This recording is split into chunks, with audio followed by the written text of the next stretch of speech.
Hello. Hello. Welcome. Cool. How about now?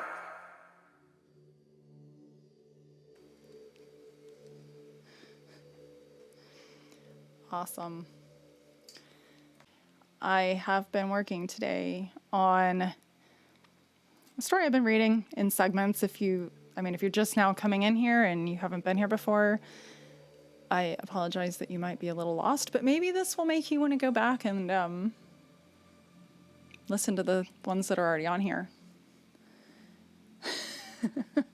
Yes, we were attacked by gnomes or elves. There was an invasion. There are so many Santa hats. Oh, thank you. So this is a continuation of a story I have been reading. I think I took a few weeks off of this one, but I am bringing it back now because I actually completed another little portion. It's not a complete chapter, but I'm going to go ahead and read what I have, and then I'm going to read you a poem that I wrote. So that should be interesting, maybe. Yeah, why not? Let's check it out. Let's give it a go. So, it has been a little while since we have delved into this world. This title was The Monster Under the Bed. That is still a working title. I want to change it, but I don't know what I'm going to change it to yet. So you all are here for the ride with me as I go through the creative process and try to tell this story. So where we left off with this one, it has been a minute. It has been just a little while since I read this one. And if, don't panic too much if you're a little lost. Like I said, I think you can still kind of get the point. But then you should probably go back and check out the first parts of the story that are on the channel. Again, this is picking up where we had left off on the Monster Under the Bed, which that title probably will change. But that is what it is right now. And just to kind of give a little background on where we were. Andy, the protagonist in the story, our main character in the story, had just gone to the store in town, and she ran into Brom. Do we remember Brom? Brom. Who names their child Brom? The Whitestones, apparently. And so she had gone there, ran into him. He kind of was trying to hit on her, and she was like, "This is a little weird because my parents died, and I'm here for that, and I don't know what's happening." And she went back home and found a little card and a pill and a flower on the table, and I'm reading this while I'm recapping for you, so just give me a second here. And then wandered into the den to watch some TV, to just kind of escape everything that was happening, and settled on a show that I don't think exists, but a reality show where contestants have to taste dishes and try to guess if their spouse or a stranger had prepared it. I don't know. That sounds like that could be a show. And if anybody makes that into a show, I want some licensing fees because you heard it here first. If it already exists, then I don't know. I didn't know about it. But if it doesn't, $1 million idea. So she had just was in the den watching this show and dozed off. And that's where we left off. That had concluded day 4 because the story style is going kind of semi-journalistic, but not really because it's doing a day-by-day breakdown because she's supposed to be here at her parents' house for 2 weeks, I think. I'll have to look at that again, but I'm pretty sure that was the time frame I had decided on when I wrote this or started writing this. And so that is where we are picking this back up. And once again, if you are a little lost, I don't think it should be a problem, but please do go back and recap the other videos, and it's really nice to have you here. So I'm going to go ahead and get started. This is day 5. I couldn't believe it when I opened my eyes and found myself still on the sofa in the den. Nothing had happened. Not one strange, out-of-place, bizarre occurrence the entire night. I shifted to a sitting position on the sofa in the den. I took a moment to just look around the room and assess the situation. The TV was still on, and some host was spouting off something about their next guest. I reached for the remote and was about to shut it off when my ears perked up to what the host was saying. Today's guest is a psychologist who studies the connection between paranormal events and childhood trauma. Can bumps in the night really be explained by our psyches? Please welcome Dr. Doreen Cannon. I sat and watched, listening with intense curiosity, shouting at the TV several times because the things that this Dr. Cannon was saying so closely mirrored events that I had been experiencing. We see that in cases of childhood trauma, there is often a crossover where the grown-up has instances that they feel they cannot explain as ordinary or typical events. They might see something they can't identify or catch a smell or a sensation that seems fantastical. It can all be connected to some kind of event in their childhood. None of these necessarily follow a distinct pattern. That is to say that survivors of one kind of abuse all suffer these types of phenomena. Nothing so outright as that. It's just a connection between some sort of childhood anguish or intense pain that will later manifest into these seemingly unexplainable sets of occurrences that oftentimes these individuals believe they are being haunted, or there is some type of alien or unknown entity following them. We have made so many connections to adults that have come forward claiming to have been abducted by aliens, for example, and find out that they experienced some kind of psychological event as a child. But it's of course not limited to alien abductions. Many hauntings and these such events can be directly linked to prepubescent trauma. Dr. Doreen was talking over the host quite a bit and had a lot to say about this subject. It was as if the sky had parted and an answer was delivered right into my lap. A rational, logical, sane answer. I connected the dots between the file with all its horrors and all the fantasy that Vlad had fed me. I reflected on everything now through clearer eyes and accepted that this was all a manifestation of my childhood trauma, which had been triggered by being back in this house after such a mysterious event and my parents were dead. I mean, that's enough, right? All of this is just in my mind. After the program ended, I flicked the power off and sighed.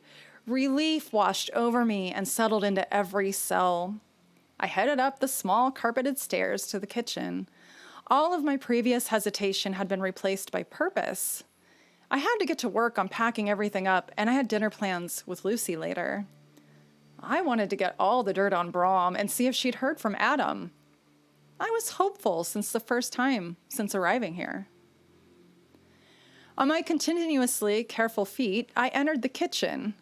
It was still dark outside, even though I felt that it was morning.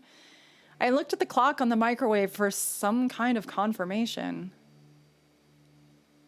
4:50 a.m. Huh, I guess that counts as morning. Some things never change, my need for talking out loud to no one notwithstanding. I made toast with my oatmeal this morning as I was feeling so renewed and alive after getting that strange confirmation, cementing in my mind that this was all perfectly explainable. I picked up the file folder from the bar, feeling that there was nothing more that I needed to know, and that all it was going to do was distract me. I ignored that the trauma I had endured might be something I was not yet ready to face, and was probably in this folder as I tossed it unceremoniously into a pile that was intended for the garbage. That's when the key bounced against me. reminding me once again of physical objects that had appeared. There was no way I could have imagined that. I pulled the key into my hand and toyed it between my fingers. Things get found all the time, I mused silently. This is just a weird little key. It doesn't mean anything. I told myself this, and for the moment, I allowed myself to fully believe it. I hadn't considered the note, the rose, my pills. My brain wouldn't go there, and I was content to just forget it. I moved through the house with boxes and trash bags. There was still a lot to sort through, and the past several days had been wasted on whatever the hell I had thought I'd witnessed. Where the hell was Adam, though, Andy? No. I would not allow that thought to wreck my current good feeling. I would just have to move on and wait for more information before conjuring up any more demons from smoke. By 9 a.m., I had bagged up some old towels that I figured could go to the Humane Society, and a few boxes of old toys I'd found in the garage. I moved through the house in a haphazard, nonsensical fashion that might have driven a professional organizer to tears, but I just felt that I had to move so often from room to room that it was the only way for me to continue to make progress. I didn't know why that was, and I did my best not to think too much about it. By 10 a.m., my arm was throbbing, and I had to take a break and some pain meds. Back in the kitchen, sipping orange juice while waiting for the pain medication to kick in, I checked my cell phone. I must have had it on silent because I had 5 text messages. 1 from Mel, just checking in, asking about grabbing drinks soon. 2 from Lucy, confirming plans for tonight. The second one apologizing for the brevity of the first one. 1 from Brom, and 1 from Vlad. Please find what the key opens, child. Not everything is what it seems. I brushed it off. I knew that he didn't mean any harm. He was too kind, and there was so much care in the way he had helped me. I just didn't need to think about that now. Not now. By noon, I'd gotten through some of the old DVDs in the den and books from the office. As much as I didn't want to admit it, I couldn't help that part of me was still looking for a keyhole this key would fit. I checked drawers on the old desk. I looked behind the books in the office. I even checked in the garage. I wasn't putting too much effort into this, but I was somewhat conscious of it all the same. I drifted off to sleep as I was sorting through some papers. The buzzing of my phone vibrating next to my face roiled me from my slumber. I answered it as if I was in a dream. It was Lucy's voice on the other end of the phone. Andy, hi. Are we still on for dinner tonight? She sounded happy. For a moment, I wasn't convinced this was a real phone call. Was I still dreaming? Why did she sound happy? I forced myself to respond. Yeah, of course. She kind of chuckled. Oh, you must be just waking up. Those pills, huh? I made sure you got the high dose. I know your tolerance is enough to shame an average human. I'll come by at about 5 and grab you. That's in about 2 hours, by the way. Go drink some coffee. She was bubbly, and I was completely confused. The phone just sat in my hand for a few minutes after she had disconnected. Okay, that was weird. I got up and moved into the kitchen to make some much-needed coffee. What the hell was going on? I managed to get coffee made and get ready. I heard the tread of tires roll into the gravel driveway about 5 minutes before 5 p.m. I heard the engine idling, so I peered out the window. She saw me and honked her horn, mouthing, "Come on!" and waving a hand at me. Okay, dang, didn't know we were in a hurry.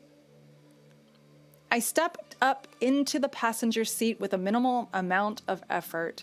My arm was hurting pretty badly, so I had popped another pill right before walking out the door. I hoped dinner wasn't going to be awkward. She was beaming at me. Oh, Andy, I am so glad we're getting to reconnect. After Adam disappeared a few years ago, I didn't think you and I would ever get the chance. I'm sorry, what? He disappeared a few years ago? There was undeniable confusion in my voice. My face must have dropped several shades. She gave me this kind of sympathetic grin. Oh, no. You're really flying high, huh? Are you sure you didn't bump your head, too? giggling, then dropping a bit more serious tone. Yeah, sadly, I haven't heard from him in years. My PI is still trying to figure out where he went. My brain was desperately trying to connect these words to some kind of information that I was previously aware of. All I knew was that I was just with Adam a few days ago and he'd disappeared, and then a very teary-eyed Lucy had showed up at my door the next day. And what the hell was going on? I looked at her and tried to find something on her face to indicate that I was not, in fact, completely hallucinating. A few uncomfortable instances of silence passed where I did not even breathe. I collected myself and decided that whatever this was, I was just going to go along with it because it was far better than the alternative. All right, these pain meds are strong. I pretended to relax and forced my brain to cooperate with the entire situation. Okay, then, let's go and get some food. I bet you'll feel better with some kind of actual sustenance in you. I thought about what the actual fuck was going on the entire ride to the restaurant, even through the minimal chit-chat that was occurring. She was talking, and I was saying, yeah, every so often to not appear like a complete lunatic, and not really registering anything she was saying, because I still could not understand what was real. All my newfound happiness that everything was normal had seemed to disappear, and not because of any shadows or winds, but because this was an entirely next level of fuckery that I just could not understand whatsoever. My entire comprehension of reality had just taken a swift nosedive into Never Never Land and taken me with it. We sat at our table and I flipped through the menu, hiding my face as I just tried desperately to understand what was going on. My drink arrived, and I practically fell into it like a ravenous feline. I didn't know what was going on, so sobriety was not an option. I polished off the first one and swiftly requested another. She was still sipping her first glass of wine, and seeming for all the world that she had not just showed up at my doorstep a few days ago, frantically wondering where her husband was. Apparently, this thing had happened years ago before I was ever here. How? Another one, please. I moved on to the third drink as the bread was delivered to our table. Eating seemed necessary, even though I couldn't actually taste food. So, Andy, I have to say again that I'm so happy we were able to connect, finally, even under the circumstances. I hope you know that I never had any ill will towards you, even though I knew of your history with Adam. That's all in the past. Anyway, I'm mostly just sorry that I never reached out to you before. Her face was serene and caring. I took a long sip of my drink and wished for some memory of this version of things instead of the one that was pressing into my brain like a skewer stick through broiled meat. How was I going to try to glean more information without sounding like a crazy person? I had to tread carefully. I'm glad too. Forgive me for my foggy brain, but how was it you came to reach out to me? Since she'd already mentioned the high dosage of the painkillers, I figured this was the safest bet. Oh, wow. Are you sure you're following the dosage instructions? There was a joke playing in the corner of her mouth, but also a bit of concern that would come from a medical professional caring for a patient. I summoned a lighthearted chuckle from somewhere in the part of my brain that was functioning as if this was all completely normal, and answered, "Oh, I've been careful. If the pain gets too unbearable, though, I can't deny taking a little more. Is that really bad?" I commanded my face to only reveal the kind of confusion that would be acceptable for this kind of question, and not the full-blown shock and awe confusion that was bubbling beneath every word and action. She smiled, and for a passing second, the mood in the restaurant seemed so tranquil that I temporarily forgot that none of this made any kind of sense. Her voice brought me out of my trance. "I don't think so. You know your body better than I do. I know I'm not supposed to say that, but I have no way of knowing the level of pain you're in and what your threshold is. Please just let me know if you experience any new symptoms or if the pain gets to a point where the pills are no longer helping. Promise?" She smiled again and then continued on to answer my previous question. Anyway, since you are having a bit of memory loss, I came by your house to offer my condolences. That's when I noticed your arm and insisted on checking it out for you. We went to the hospital and everything. Do you really remember none of this? Her eyebrows furrowed a bit with concern. Oh, yeah, of course I remember you seeing my arm and going to the hospital. I guess I'd just forgotten why you showed up at my house. Now I remember. I promise I'm not usually this forgetful. There's been a lot to process. I allowed the thought to trail off in hopes that would garner sympathy and understanding, and not more insinuations that I was taking the pain management to another level, or that I quite possibly needed my head examined, though one could argue that was not a completely unhinged concept, all things considered. Whatever I had done, it had worked. I'm sorry, Andy. I should have been more considerate of that. I never meant to imply you were doing anything wrong. Of course, you're going to forget details. It's not a problem. That's when I felt I had to pry a little bit more. Now it is your turn to forgive me, as this question might be a little insensitive. But how did Adam just disappear? I don't know. It was so odd. I had gone to work a late shift at the hospital, and he was going to meet up with an old friend at that club. You know the one, right? With the go-go dancers and all that. Yeah, I'm familiar. So I got home from the late shift at like 6 a.m. the next morning, and he wasn't home. That was really weird for him. He was always home before me. I found a note from him that he'd gone to meet up with an old friend, but that he'd see me when I got back. That's what was so weird. We looked everywhere, but his car was nowhere to be found. I had his cell phone, so that was a dead end. It's as if he just went up in smoke, because no charges came from his cards after that afternoon. I figured he might have used cash at the bar, especially to tip the dancers, but it was so strange. The PI started looking, but every trail goes cold. It really is as though he just dissolved. I was a mess for the first 2 years or so, but after a lot of therapy, I'm finally on the other side of it. I don't know what happened to him, and part of me will always wonder that, but I'm alive, and I have patients that need me.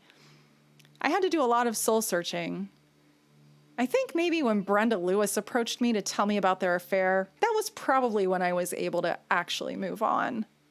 What?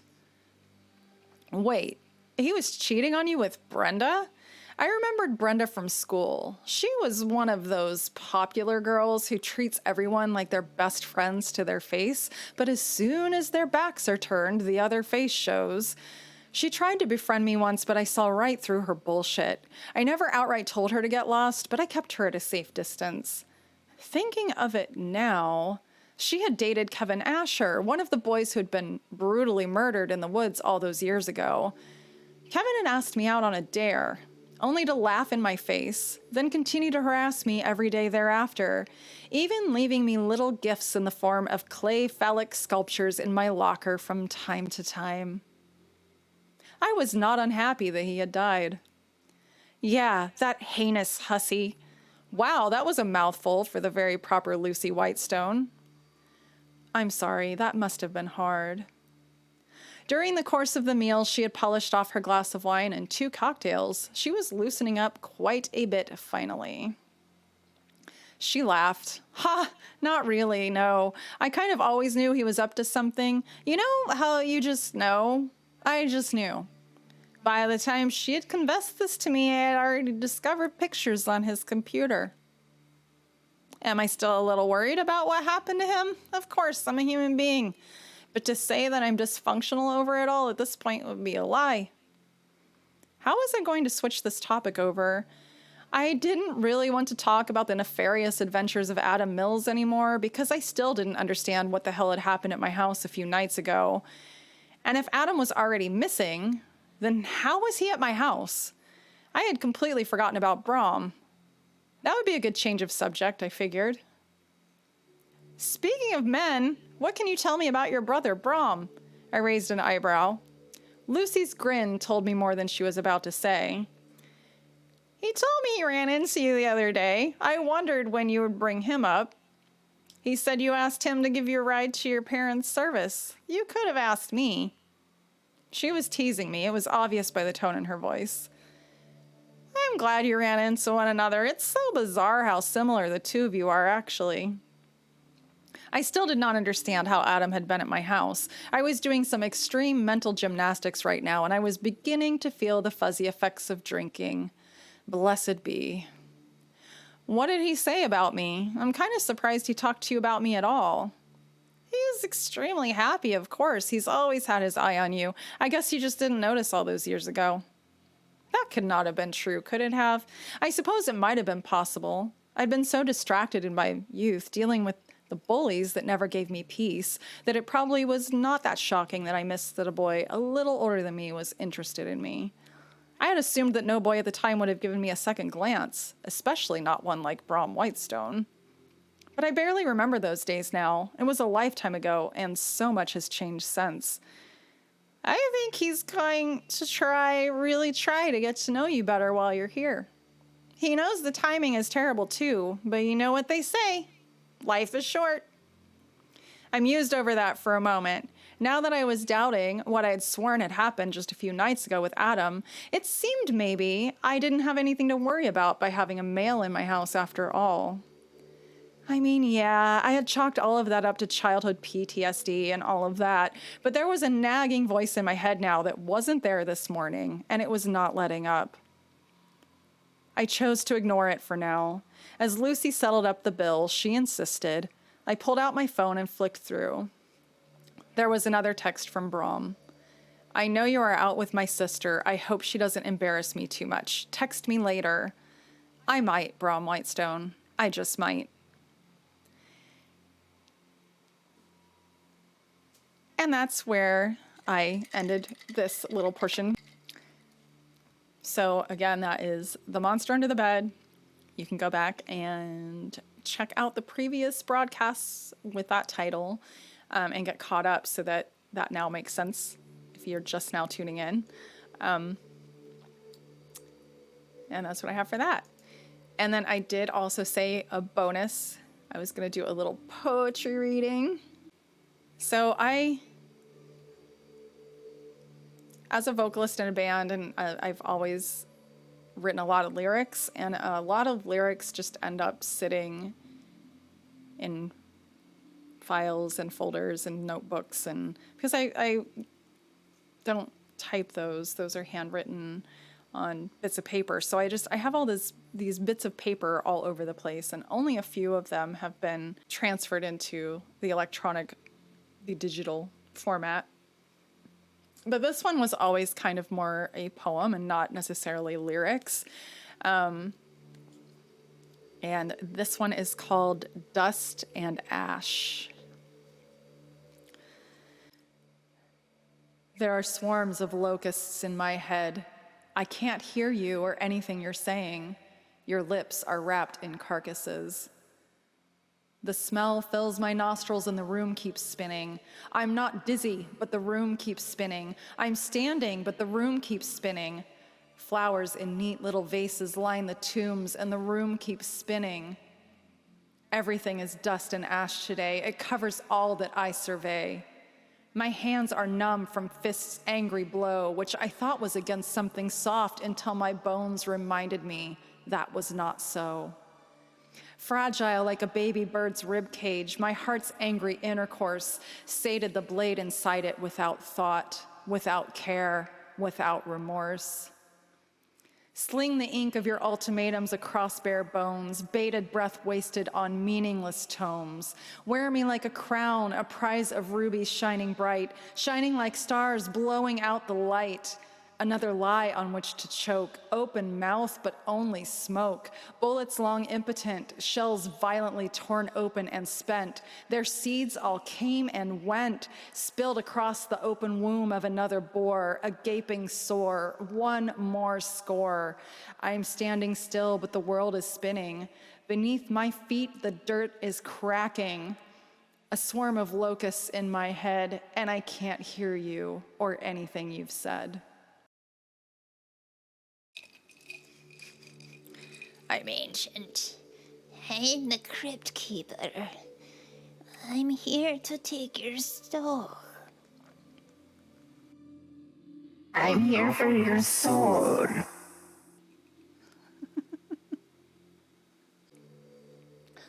Creepy people? Is that what we are now? Creepy people. Creepy. I'm not gonna I'm not gonna sing. What?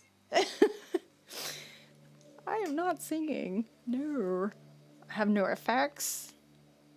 I have no setup. I have no backing. It would be bad. I will not do this to your ears. I like you too much. But you're cute. What am I doing? And if you're not already following creepy culture, yeah, maybe do that. I don't know. It's up to you. I'm not singing. I am not. I have no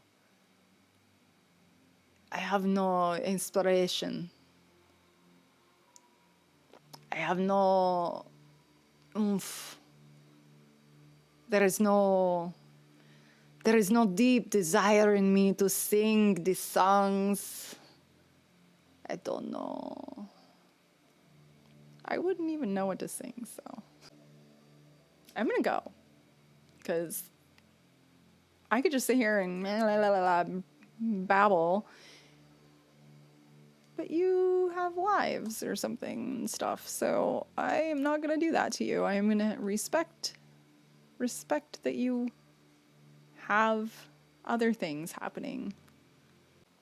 So thank you all so much for hanging out with me and being here for the story and chilling with me in the dining room where the elves have apparently taken over and placed tiny little Santa hats on all of the skulls.